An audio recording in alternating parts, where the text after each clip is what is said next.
شیخ الاسلام حضرت علامہ ظفر احمد عثمانی رحمۃ اللہ تعالی علیہ فرماتے ہیں کہ میں اس زمانہ میں حج کے بعد مدینہ منورہ گیا۔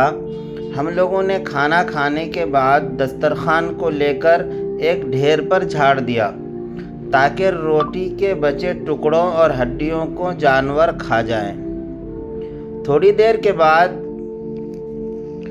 جب میں اپنے کمرے سے باہر نکلا تو یہ دیکھ کر حیران رہ گیا کہ ایک خوبصورت 9 سال کا بچہ ان ٹکڑوں کو چن چن کر کھا رہا ہے۔ مجھے سخت افسوس ہوا۔ بچے کو ساتھ لے کر قیام گاہ میں آیا اور اسے پیٹ بھر کے کھانا کھلایا، کیونکہ میں ایسی ہستی کے شہر میں تھا جو غریبوں کا والی اور غلاموں کا موتی تھا۔ میرے اس برتاؤ کو دیکھ کر بچہ بے حد متاثر ہوا۔ میں نے چلتے چلتے اس سے کہا کہ بیٹے، تمہارے والد کیا کرتے ہیں؟ اس نے کہا میں یتیم ہوں۔ میں نے کہا بیٹے میرے ساتھ ہندوستان چلو گے؟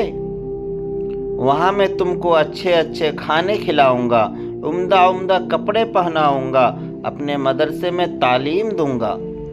جب تم عالم فاضل ہو جاؤ گے تو میں خود تم کو یہاں لے کر آؤں گا اور تمہیں تمہاری ماں، تمہاری والدہ کے سپرد کر دوں گا۔ تم جاؤ اپنی والدہ سے اجازت لے کر آؤ۔ لڑکا بہت خوش ہوا اور اچھلتا کودتا اپنی والدہ کے پاس واپس گیا۔ وہ بیچاری بیوہ دوسرے بچوں کے اخراجات سے پہلے ہی پریشان تھی۔ اس نے فوراً اجازت دے دی۔ بچہ فوراً آیا اور مولانا کو بتایا کہ میں آپ کے ساتھ جاؤں گا، میری ماں نے اجازت دے دی ہے۔ پھر پوچھنے لگا کہ آپ کے شہر میں چنے ملتے ہیں؟ مولانا عثمانی رحمۃ اللہ تعالی علیہ نے بتایا یہ ساری چیزیں وافر مقدار میں تمہیں ملیں گی۔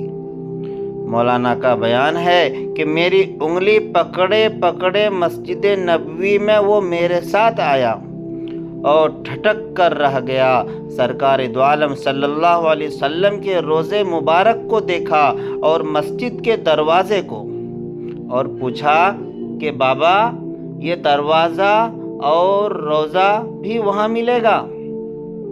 میں نے اس سے کہا کہ بیٹا اگر یہ وہاں مل جاتا تو میں یہاں کیوں آتا؟ لڑکے کے چہرے کا رنگ بدل گیا، میری انگلی چھوڑ دی۔ بابا تم جاؤ، اگر یہ نہیں ملے گا تو میں ہرگز ہرگز اس دروازے کو چھوڑ کر نہیں جاؤں گا۔ بھوکا رہوں گا، پیاسا رہوں گا، اس دروازے کو دیکھ کر میں اپنی بھوک اور پیاس بجھاتا رہوں گا جس طرح آج تک بجھاتا رہا ہوں۔ یہ کہہ کر بچہ رونے لگا اور اس کے عشق کو دیکھ کر میں بھی رونے لگا۔